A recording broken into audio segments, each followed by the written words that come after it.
আজকের দিনে মানুষ মানুষের মধ্যে সাহায্য করার প্রবণতাটা যথেষ্ট কমে গিয়েছে। সাহায্য তো করেই না, বরঞ্চ কীভাবে ক্ষতি করবে সেটাই ভাবার চেষ্টাটা করে। কিন্তু আমরা ছোট থেকে যদি একটা বাচ্চাকে এইভাবে মানুষ করি যে সবসময় অন্যের সাহায্যের জন্য এগিয়ে আসতে হয়, তো সেই বাচ্চাটা যদি ধীরভাবে এগিয়ে চলে, তাহলে সে নির্দিষ্ট পথে এগিয়ে চললে নিশ্চয়ই সে সুশিক্ষায় শিক্ষিত হবে। তাই আমার এই গল্পটা বলা,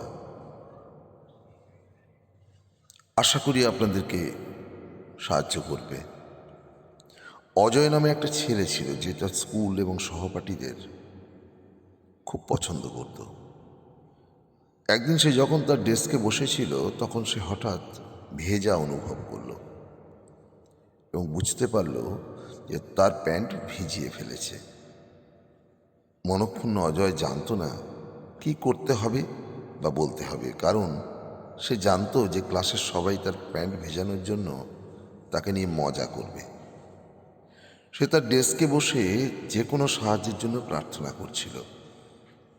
দীক্ষা ক্লাসের গাছপালাকে জল দেওয়ার জন্য একটি জগে করে জল নিয়ে যাচ্ছিল। অজয়ের ডেস্কের কাছে গিয়ে সে হঠাৎ হোঁচট খেয়ে পুরো জলটাই তার কোলে ফেলে দিল। অজয়কে সাহায্য করার জন্য সবাই দৌড়ে গেল। শিক্ষক দীক্ষাকে বকলেন এবং অজয়কে একটা অতিরিক্ত সেট শর্টসও দিলেন। দিনের শেষে অজয়ের সাথে বাসে দীক্ষার দেখা হলো। সে জিজ্ঞাসা করল, তুমি ইচ্ছে করে এই কাজ করলে তাই না?